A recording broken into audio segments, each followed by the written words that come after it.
Use your powers for evil, Your evil is mine.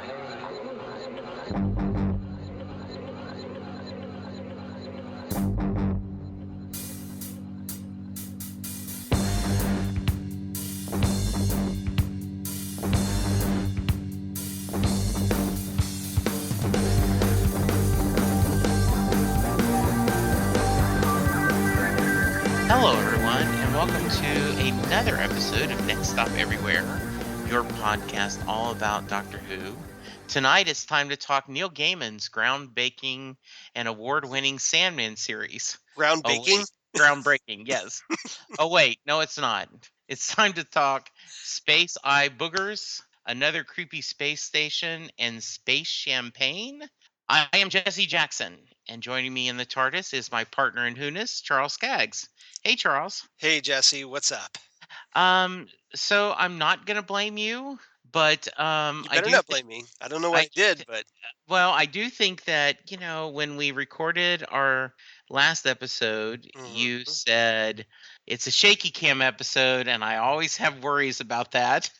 So I'm not saying you jinxed us, but no, you just should have listened to me. yes. I tried to warn you about Yeah. it. So have you? By the way, we're going to talk about Sleep No More, everybody. Yeah, we're going to talk Sleep No More, and I think we may be doing even more side trips than normal. But did you like this movie Chronicle? I did. Okay. Because I like the story behind it. Okay. It's one of the few found footage films, TV shows I've actually liked. For the most part, I can't stand them, mostly because of the shaky cam that makes me like run for the Dramamine. Yeah. I think it's kind of a cheap storytelling trick. As I posted on Twitter, found footage is basically shaky cam, shaky cam, shaky cam, shadows, screaming. You don't really see what's going on. Sort of a monster or sort of a scary thing, but you don't really get a good look at it. Shaky cam, shaky cam. Yeah. And that's it. It's not, it's not really good storytelling. It's just it's a fad right now. Here's my issue. Is I love Michael B. Jordan from Friday Night Lights, and he was great in Chronicle. Yeah, and I tried to watch Chronicle, and I just could not get engaged, and I think that's my issue.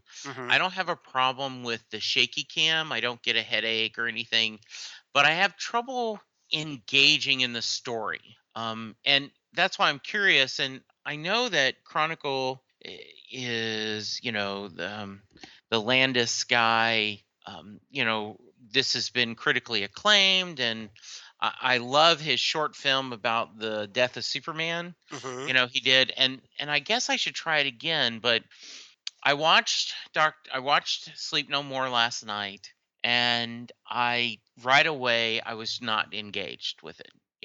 And then I watched the Cowboys lose, took Chris home. That didn't help. Yeah, and then I said, okay, well, instead of editing a podcast or watching something else, I'm going to watch Sleep No More a second time before Charles and I discuss it. And about 10, 15 minutes into it, I'm picking up my iPad to play a game. You're just because you check out. I am checking out. Partly because I'm like, I don't even have a quote yet. So I'm Googling quotes for Sleep No More, which of course gave me a Shakespeare quote. Yeah, from Macbeth. Yes. So I think that's my issue with it. So my first question is, so my quick thoughts is I did not feel engaged with the story. Right. I didn't find it creepy. I didn't find it scary. I just had a little bit of trouble following it. And watching it a second time, I understand a little bit more, but I just didn't care for the story. How about you? We're pretty much simpatico in this one. Okay. Right off the bat, it doesn't feel like a Doctor Who episode. Okay. Mostly because, well, you don't get the normal Doctor Who opening credits. You get this little Matrix rehash with code coming down, and the Doctor Who is kind of like hidden within the code, Right. which is it illuminates so you can see Doctor Who mixed within with other words like Clara Oswald and Yeah. the Laveriere and stuff like that because that's the name of the space station and stuff. But um, I don't know why, even if you're going to go this found footage route, you just didn't start off the episode with the opening credits and then start in with the uh, the found footage.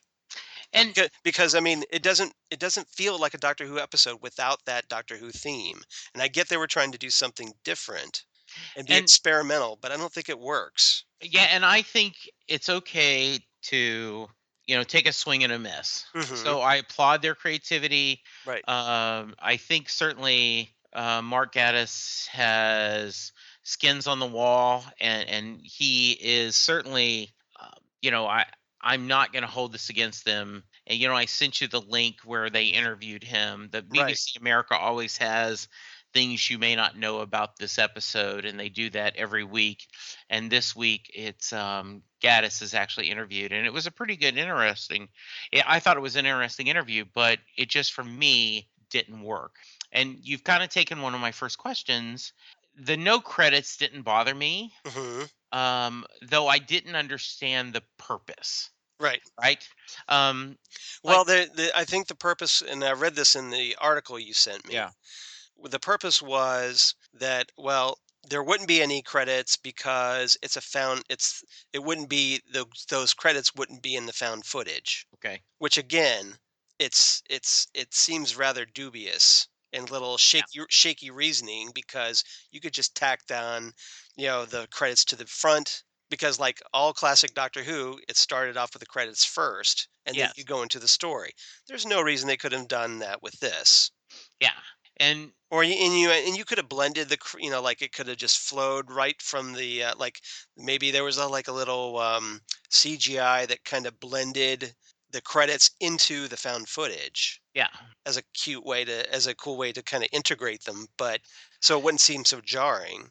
and But you I still am could have included them. yeah, and I am a fan of them jacking with the credits Hmm. of like in Enterprise when they had the parallel. When they did the other world, they changed the credits to Yeah, show the evil empire, and you Fringe know, did that a lot. yeah, If you Fringe want did Fringe, do a lot. because every Yes, time you were on alternate Earth, they would have a yeah, different color scheme or different yeah. opening.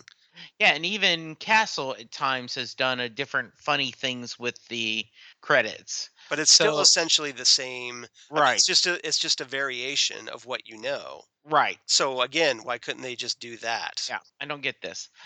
Um, I, in a lot of ways, this did not feel original to me. Hmm. Because we're in a station that happens to be in space. Because if we're going to go to the doctor, we shouldn't put space station in front of it. Right. That was a fun discussion. Did you take me to a space restaurant? It would just be a restaurant. Once again, you have a monster. So we're going through kind of the doctor's, Doctor Who's wheelhouse. It's a familiar setting. It is, but it Space just, station with a monster. yeah, it Yeah. did not seem to work for me as much. The My first excitement was when they called the sleeping cubes Morpheus. Right. And they said, "Oh, Lord of Dreams." I'm like, "Hey, Yeah. it's did Neil write this one, or did they just throw?" Yeah. I kind of wondered why Neil Gaiman didn't write this episode instead of Mark Gatiss because Yes, it's kind of screamed if you're gonna do like Space Sandmen, yeah, then Neil probably would have been the guy to go to with that. yeah. It was, and I realize he's not, that he doesn't have the copyright Hmm. on Morpheus and Lord of Dreams, everything. But from our comic book background, that's immediately what we're going to think, right? Well, and also again, there's another Matrix parallel because you had Morpheus from the Matrix movies, Yeah, Lawrence Fishburne's character. that's a good point. Yes. Um, eh, did you like the monster? I thought the monster, no, I didn't really like the monster. I thought Okay. that it's essentially the concept is that eye mucus can become a Yes. monster and Right. get really big and try to kill you and assimilate you Yes. into these And Sandman creatures. right. So, but there's no real explanation about how that mucus forms into like a consciousness. No. And and I made a sarcastic tweet about eye boogers are not going to be Right. a classic, and fan of the podcast and great guy Ken Fisher said no, they're called the Sandman. I know that's what they're called. I'm just saying basically they are grown up eye boogers, Yeah. and and and that just seems that's the worst idea of a movie since in my opinion only Kevin Smith, crap monster Yes. in his And that's putting it delicately. yes, I'm It's doing that. it's an S monster. Yes, it is. And I just in fact they kind of look alike In Dogma, yeah. in Dogma, Yeah. yes.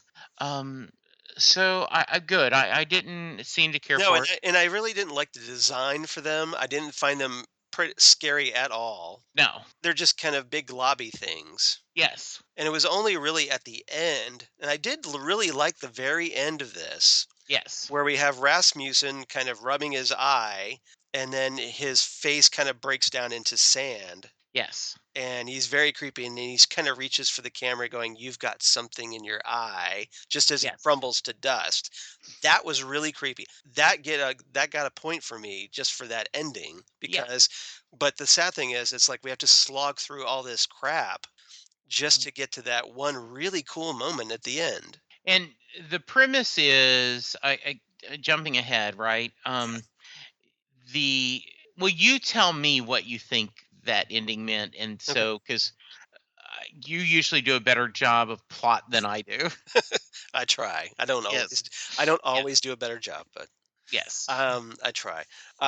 Essentially, that and I kind of like tried to write this out so I could kind of keep it straight because it is kind of confusing.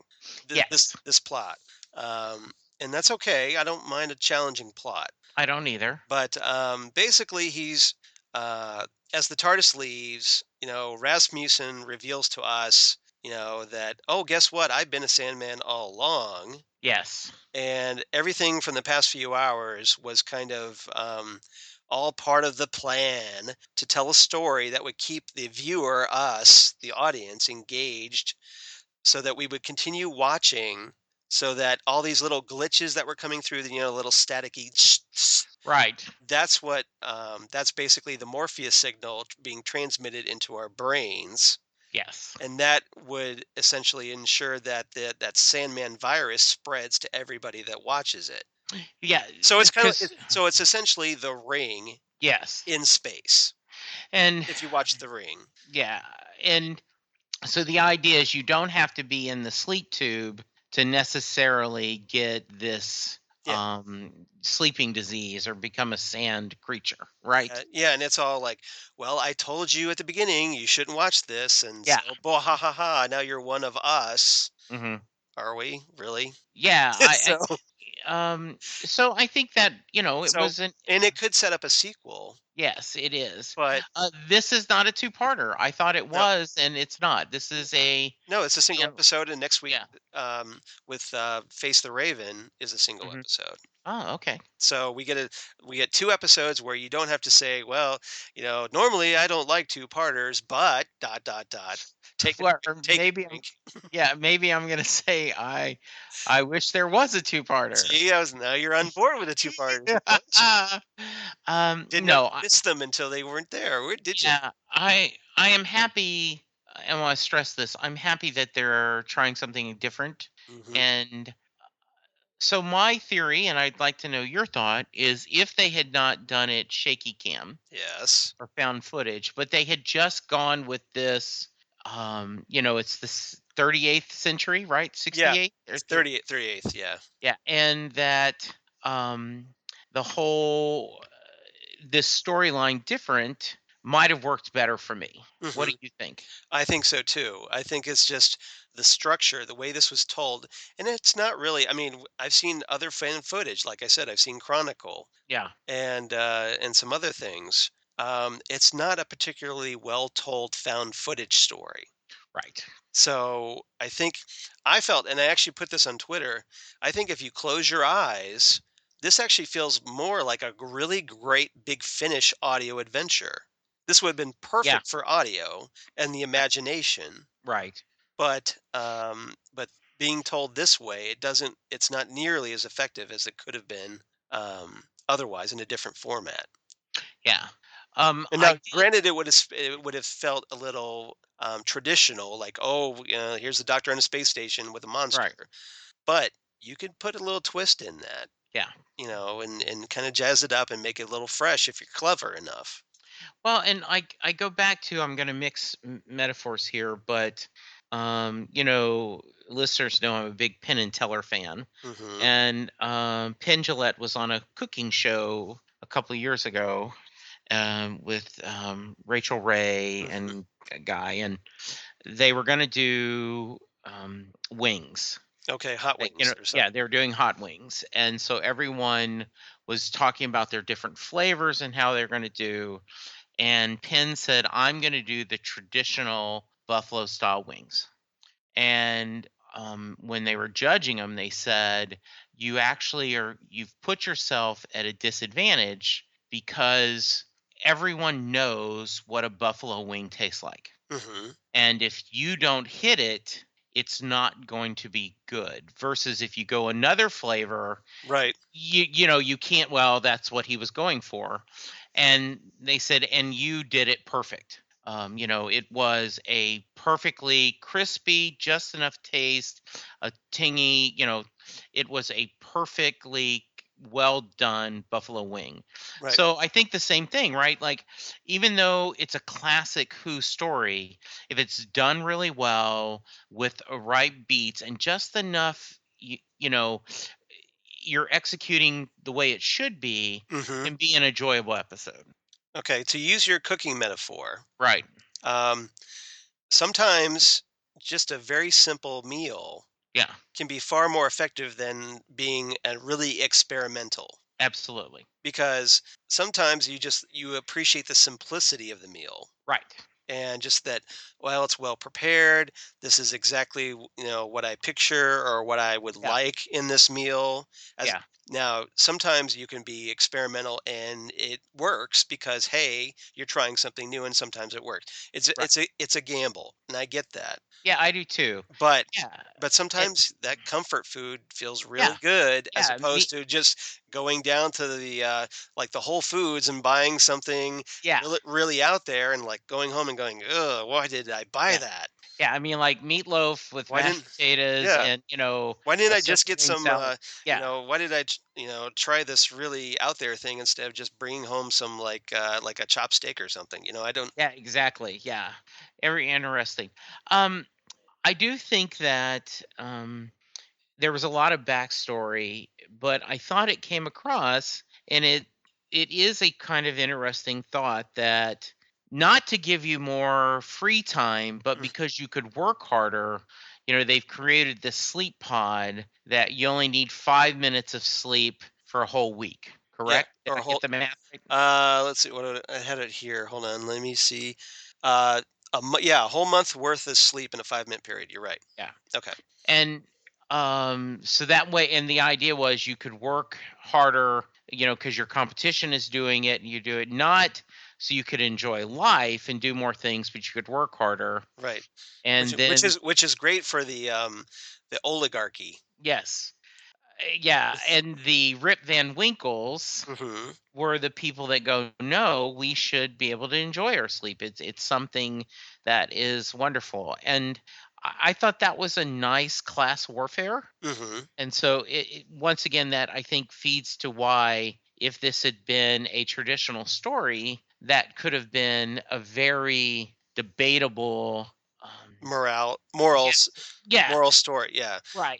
Yeah. It that whole concept of that class struggle is Yes, essentially it's introduced, but then it's just ignored. Right. And it doesn't really like it's sitting there waiting to be developed, in my opinion. Yes. And nothing happens with it. Gatus just is too busy like getting into like, oh, how nifty are these Sandmen, Mhm. when really they're not all that nifty. I would rather get into an actual like, you know, science fiction-y take on a moral dilemma. Yeah, I agree with that because And it would flow better with the rest of the season, which we've had a lot of moral dilemmas. and especially if you ignore the fact that you're doing this for work, but the idea of if you could do a 5-minute nap that gave you all you needed for your sleep, then you would have, 23 hours and 55 minutes to work and enjoy your life. I know that I want to say um, the Forever War, maybe Joe Haldeman. Hoddeman's story. I think there was a pill that you could take, and for an hour, it forced you to sleep, and it was an hour, and it gave you everything your body needed for like an 8-hour rest. But the side effect was you had horrible dreams during that hour. I Right. think it was that novel. I'm not sure, but it was a science fiction novel that brought that up. Um, because part of the reason we sleep is for that subconscious to work through things and to have that rest. Right, and maybe a side effect of the Morpheus machine would be that the person's body would break down and become these sand creatures, Right. as opposed to, well, okay, they're just, eye mucus that Hmm. kind of gains sentience Yeah. somehow. That isn't really explained. Um, and I like better when um, it, it's easier to debate both sides, like we did with the Zygons, Zygons, where we said, I think to a certain degree, they have a point. They shouldn't have to live in the closet, but right? the way they're trying to prove their point is very poorly done. Um, like this could have been an interesting thought to say, um, let's say that you wouldn't have to work. Would you pick the 5-minute sleep Morpheus, or would you be a Rip Van Winkle? Would you want the tradition of sleeping? Right. Yeah, and I'm asking you. Oh, would I rather have the traditional sleeping? Yeah, and let's take away that they're Yeah, going to make definitely you the work. traditional sleeping. Yeah, me too. And I'm speaking as a occasional insomniac. Yeah, I would definitely appreciate the traditional sleeping. I thought that was interesting that Mark Gatiss talked about he was in Insomniac too, Yeah, and and so that's very interesting. a lot of people are. Yeah. Yes. I don't think Clara was had a lot to do this episode. What did you think? No, she was after a really great past couple episodes where she's either really actively involved or like doing a dual role as Bonnie the Zygon. Yeah. Jenna Coleman gets really sidelined in this episode. Hmm. She's really not much of a factor. Yeah. And it seems kind of a like, okay, if you're going for like, this is essentially supposed to be the Doctor Light episode of the Hmm. season. Every season has one, but It didn't feel that way. yeah, I mean, it kind of felt. I mean, really, Capaldi's Doctor was the really driving force of this episode Yes. for me. I mean, that's the only thing I was really interested in. Yeah. I didn't really care about anything else. Uh-huh. And Clara, apart from that argument with the doctor about, naming stuff, after with space in front of it, Yeah. she just fades right into the background. Absolutely. I did see that Bethany Black, who plays 474, Right. is I guess, a transgender actor and activist. Yep. Um, did And not get much out of that role, period. In fact, none of the people on the station mhm. made much of an impression with me. How No, about you? no. I think that what is it? Nagata, the Uh-huh. commander, Yes. the actress seemed really horribly miscast for that role. Okay. She wasn't like she didn't really come off as a forceful leader Yeah. in that role. And as far as 474, yeah, it's essentially like a more primitive character Yeah. that essentially grunts and stuff and Right. isn't really much of a character. So that's kind of tragic that you're introducing like the first transgender actor on I should say actor, first transgender actor on Doctor Who, and then you're not really giving him a role. Yeah, and I know that, and I really do recommend you guys go to this Mark Gatiss interview. I think it's very interesting. It's a BBC America Anglophonia, Anglophenia. Anglophenia. Yes, Like it's like the Who's Quadrophenia. yes, and it's from BBC America, and you know, Gatiss thought that it was really interesting that this was kind of like a Lenny from Mice and Men, character, and I did not get that whatsoever. I did not. And what's sad is for the Christmas special and then the undersea ghost story, we did learn that I thought all of the crew were likable and engaging and very quickly. So I thought that was really nice. And that makes for a really good story because when they get killed off, you're like, oh, why did they kill? Oh, that's not. You didn't really bond with any of these characters at all because you're too busy shaking the camera around. Yeah. To really latch onto them. Yeah. Yeah, I agree with that. Let's see. So again, it's wasted potential. Absolutely. Did love the Sonic paper. I always love the Sonic paper. And this time. You mean the psychic paper? Psychic paper. Yes. Thank you. The psychic paper going. He doesn't even make up the story. He just shows to him and let them tell him, and he's like, okay, yeah, that's what I am. Well, it's psychic. He's psychically projecting something into their brain, or the paper is psychically picking up what they're looking for. So yeah. But often they'll say, "I'm, I have a pardon from Cromwell, and he's showing it." But this time he's like, "Nope, I have no idea what's going on. I can't even make up a lie. Yep. You tell me what we're doing on." I got nothing else, Charles. I've asked all my questions I have. That's all your questions. You're exhausted. Yes. You've exhausted them. Yes. Okay. Well, let's see what I can pull out here then, now that I'm kind of on the spot. Yes. We've kind of exhausted the story, but so why don't we talk about Mark Gatiss, okay, the writer, because Gatiss for me is pretty much hit or miss with me. Okay. Some of his stuff I really loved, and some of his stuff I haven't loved. Okay. Let me just run down some of his episodes to kind of get. Please do. That would be interesting. Okay. Action, because I think this is and again, it's a case where this, for me at least, was a miss. Okay. And I feel it's a miss for you as well. So, all right. So in the modern era, Mark Gatiss has written The Unquiet Dead, The Idiot's Lantern, Victory of the Daleks, Night Terrors, Cold War, The Crimson Horror, and Robot of Sherwood. So I'd say about half of those I really like, and then half of them I don't like. So I'm gonna have to look. Now, The Unquiet Dead, that was the cool with Christopher Eccleston and Charles Dickens, and okay. So I remember that one, and I like it. I like that one. The Idiot's Lantern, I didn't like that one so much. That was in David Tennant's first season, where you had the wire in the woman in the television set, and you had the really abusive dad, and it felt like Mark Gatiss was taking out his daddy issues in this episode. Yeah, the television, I agree, that was not much.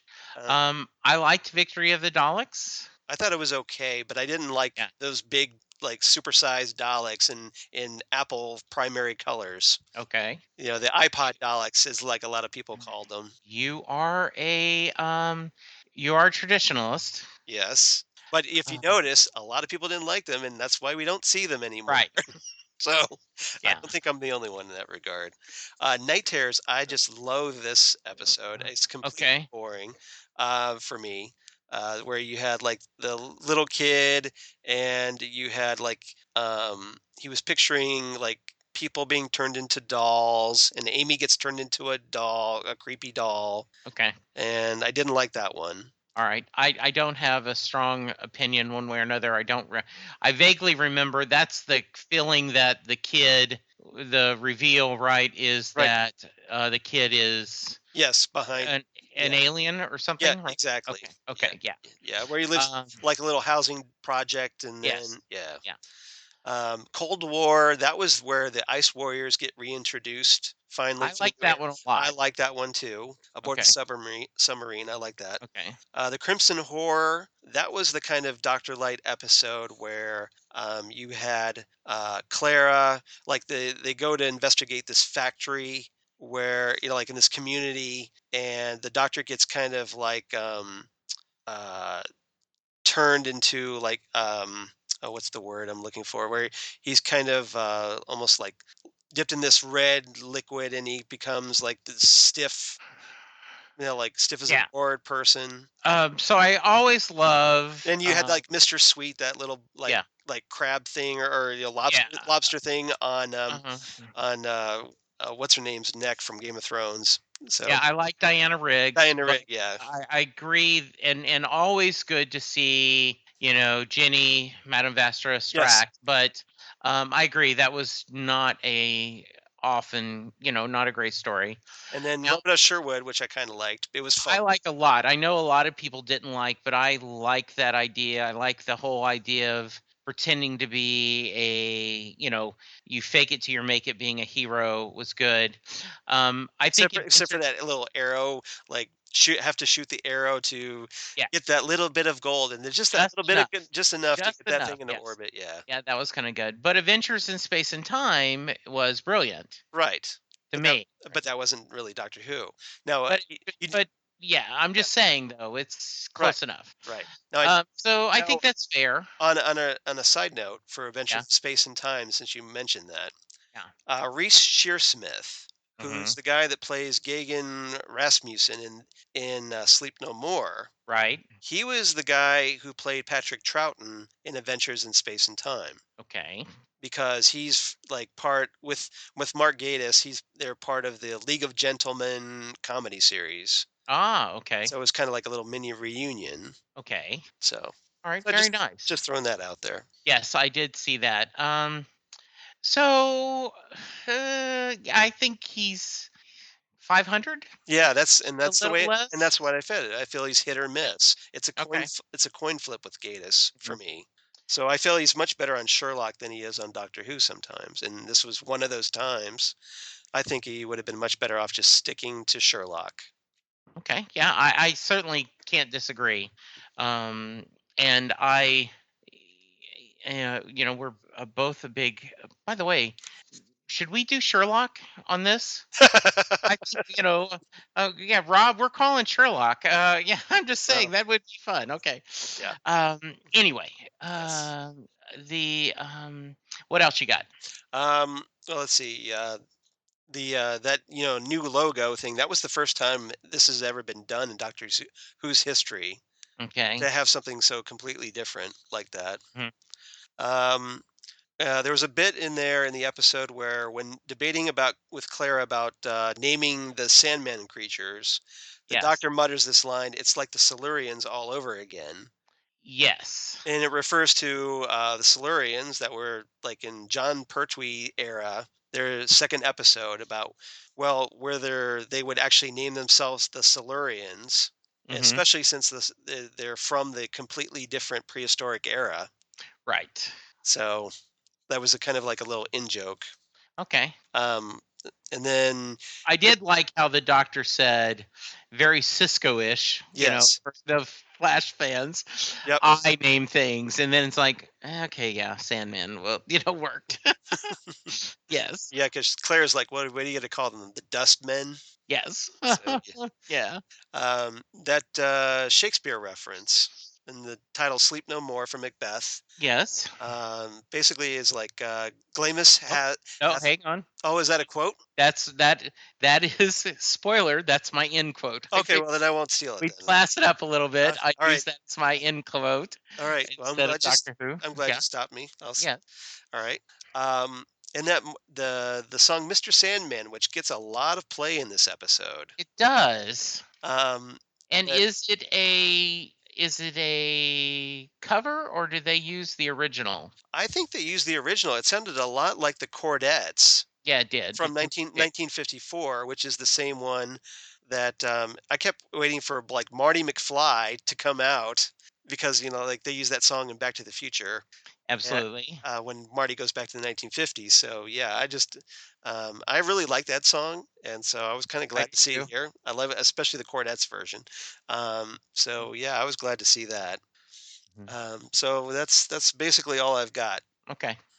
Um, do you have any quotes? I do have a few quotes. Okay. Apparently, I have more quotes than you do.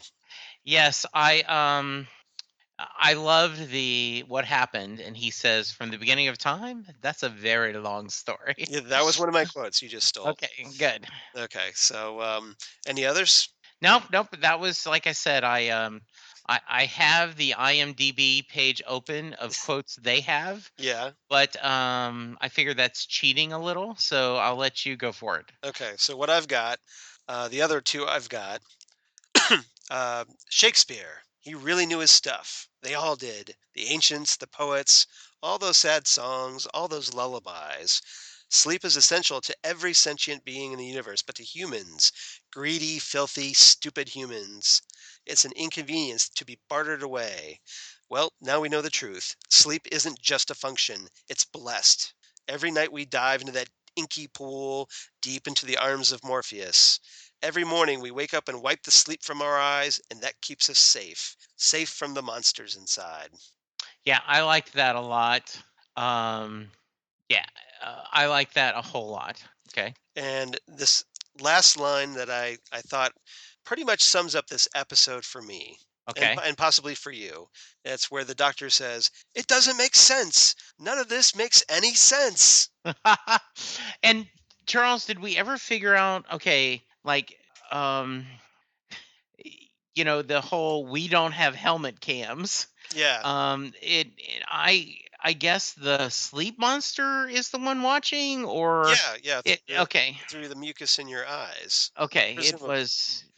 yeah, it was kind of I'm not a sure stretch to me. how that turns into video, but Yeah. okay. Did like the doctor wetting his finger and going 38th century Tuesday. Hmm. Yeah. Yeah, that was kind of funny. Yes. Uh-huh. Let's see if there's anything else. Um no, I mean nothing else. You're at a loss. Yeah. I once again he makes a joke about being in charge. I like that. And his we've already talked about his mini rant that they don't put the word space into something. So that was nice. That's good. So, okay, here it is. Moment of truth. Yes. What's your rating? Dun, dun, dun, dun, dun, dun, dun. We need the like dramatic music. Yes. Dun, dun, dun, dun, dun, dun, I'm gonna just I think it's Doctor Who, so I can't fail it. Right. Um, and you know what? I didn't even write something funny. That's how much I didn't like it. So I'm gonna go 6 possible space pirates out of 10. Ooh. Yeah. Now there was a Doctor Who episode called The Space Pirates Yes, there was. from the Patrick Troughton era. That Hmm. was not a great story either. Okay. But it existed. So yeah, it would have been much Okay. better to do The Space Pirates. Um, I went a little lower than you, believe it or not. Wow. I went out. I did not like this episode. Okay. I did give it points. Okay, I gave it some points for originality. Yeah. That ending where with Rasmussen turning into dust and Yeah. like being really creepy with us, the audience. Um, but apart from that, there's not that much. So I gave it, and I liked Capaldi, of course. Yeah. So I give this one 4 out of Wow. 10 sleep pods. And I So think to be fair, you're probably closer than I am. I thought so little of this episode. I had, like I said, I didn't even write down a rating. mhm. I didn't have a thing. Now I know a lot of people like this episode And that's because I'm it was, glad. and that's great. But unfortunately, I'm not one of them, and I don't think you are either. No, and I want to stress we've kind of talked a little bit about this that um, I have given up on podcast. Before we did a Doctor Who podcast. There was another one I listened to, The Doctor's Companion, and Obviously, not as nearly as good as we are. well, no, because they hated, um, Moffat, and every podcast was complaining about Stephen Moffat and the stories. And I, reached the point where, like, if I hate a show that much, I'm just going to stop podcasting about it, because I don't want to spend 30 minutes to an hour just complaining about the show. And as a listener, that negativity wears on you. Absolutely. And so and that's why, have. and that's why I get frustrated with comments like, Mhm. like they're just out to they hate Stephen Moffat so much, Right. and they hate Clara Right. so much Yeah. that it's keeping them from enjoying anything with the show. Yeah, and I think it's really good that you and I both go. Hmm. We give them credit for trying something different. Right. It just didn't work for us, and that's I know that I know a lot of people didn't like Robert or Sherwood, Yeah. and it worked for both you and I, and so taste is subjective. It is, and I don't think that any showrunner or any writer deliberately is trying to destroy a show. I think they're just trying to do the best they can, and despite what the conspiracy theorists may think. Absolutely, Charles. And in my point, this didn't work for me. Mm-hmm. But I think partly I have that bias because I've said up from the beginning, this point of view kind of found footage I have trouble connecting to, because I have heard universally, like, Chronicle is one of the best superhero films of the modern era. They say it's just really well done, and I just couldn't connect to it. Right. So here we go. That's fine. What do we know about next week's episode? Face the Raven. Nevermore? Yeah, we'll see. Okay. We'll see. So, yeah, maybe Nevermore for somebody. Okay. ... Yes. But yeah, what we know of that episode, it's thankfully not in found footage format. Okay. Yes. We're back to the traditional format. We get the return of Riggsy, Jovian Wade. Okay. As Riggsy from Flatline. Okay. The graffiti artist that helps out Clara, or basically the companion's companion. Yes. So we get to hit the return of him. And supposedly we also get the return of Maisie Williams as a Shielder. Ooh, I had not heard that. Yeah. Wow, that's kind of cool. Somehow. I don't know how, but somehow she's part of this story. So, and it's written by Sarah Dollard, who's a new writer to Doctor Who. But she's pretty big on Twitter. She's big into cosplaying in addition to her writing. So I think that's kind of cool.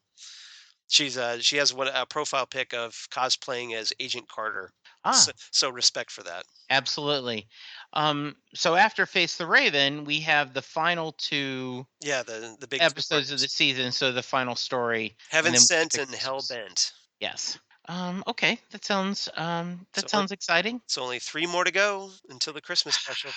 The season just goes like that. It does. It's so sad. You have a reverse the polarity for me? I do have a reverse the polarity. So let's cleanse the palate. Let's just pause, take a drink. Yes. Wash that bad taste of Sleep No More out of our mouths. Okay. And go back to 1975. Ooh. The Tom Baker era. His second story, The Ark in Space. Ooh, okay. The second serial is season 12, written by Robert Holmes. And this is the Fourth Doctor, Sarah Jane, and Harry Sullivan arrive on Space Station Nerva. Okay. This is another space station episode, and it's much creepier, in my opinion, than this one, than Sleep No More was. In the year 16,087, and they find that this station is essentially an ark containing pods of people. So you kind of got like pods in play. Yes. They're placed into suspended animation, oversleeping, so there's sleeping involved. Okay. By several millennia because an alien insect visitor sabotaged the control systems. Ooh. The Doctor learns that the insect alien laid eggs inside a missing crewman named Noah, turning him into an insect alien belonging to a parasitic swarm called the Weirn.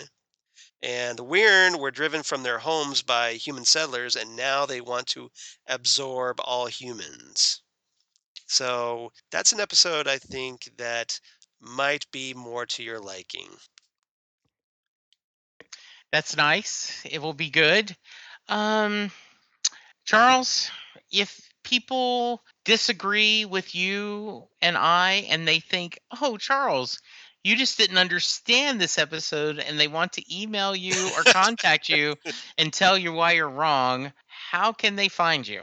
Well, all the people that want to tell me I'm wrong, they can find me at JWJ. No, Yes. no. Yeah, they can find me at Charles Skaggs on Twitter and at Charles Skaggs on Instagram. Also on Facebook, Google Plus for all you crazy kids in the Google Plus, and my blog of geeky things, Damn Good Coffee and Hot, where I talk a lot about Doctor Who, Next Stop Everywhere, and another podcast I do with a friend of ours, Karen Lindsay, friend of the show, that I do called the Fandom Zone Podcast. So I hope you check that out as well.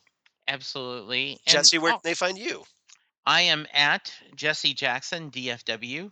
See, that's where you send all my hate mail. Yes, and I would actually be interested if listeners did like the episode, and not to say that we're wrong, but to share why they enjoyed it. I would find that interesting, Right. Reading, because as you just said, it is subjective, right? Right, exactly. Taste is subjective, so it's Yeah. okay if you Yeah. you don't agree with us. You should agree with. No, I'm just kidding. Yeah. I'm just kidding. You don't have to agree with us, and so it's just my opinion. It's just Jesse's opinion. So Right. if you loved it, great. That's great Yeah. because what's worse than actually, there's nothing worse than actually loving a Doctor Who episode.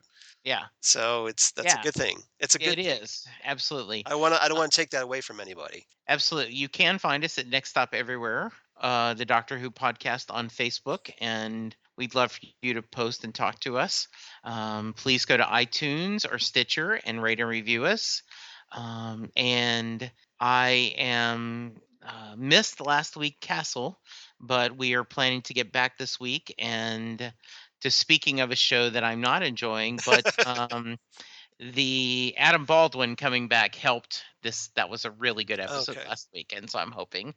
And Nathan Fillion and Adam Baldwin, that had to be interesting. it was a lot of fun, and they did really well. And they did a nice little twist on his character. This is the second time he's been on the show. Right. And any Firefly in jokes? No, but there was a musical theater shout out, which was kind of fun. Okay. Yeah.